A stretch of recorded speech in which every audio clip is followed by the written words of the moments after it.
Ang hamon ng buhay.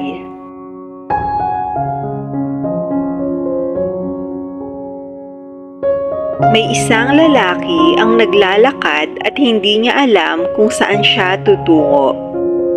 Bakas sa kanyang muka ang labis na kalungkutan at halos mawala na ito sa katinuan.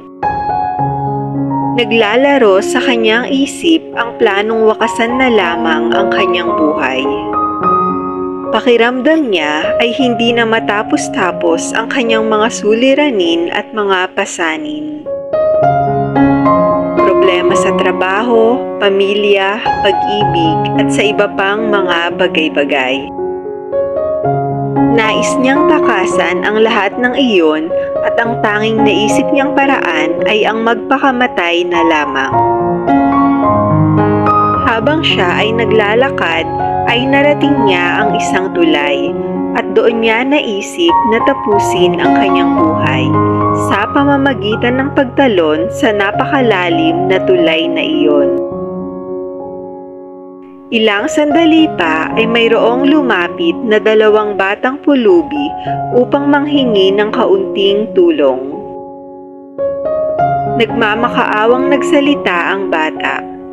"Kuya, baka po mayroon kayo kahit kaunting barya lamang. Hindi pa po kasi kami kumakain ng buong araw. At kung maaari rin po sana ay makahingi kami ng tulong pambili ng gamot para sa aming ina na may malubhang karamdaman." Sumagot ang lalaki. "Heto, kunin niyo na ang pitaka ko. Mayroon niyang 10,000 piso sa inyo na iyan. Wala na rin niyang silbi sa akin sapagkat magpapakamatay na ako dahil hindi na ako masaya sa aking buhay." Nang marinig iyon ng mga batang pulubi ay nagtaka sila at sinabing, "Kuya, wala po kaming pera na pambili ng pagkain o gamot, ngunit araw-araw po kaming naghahanap ng paraan upang makakain at mabuhay.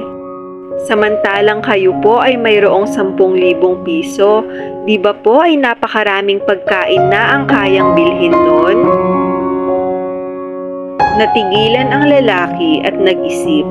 Sa simpleng pananaw na iyon ng mga batang pulubi ay namulat ang kanyang isipan at napagtanto niya kung gaano siya kapalad.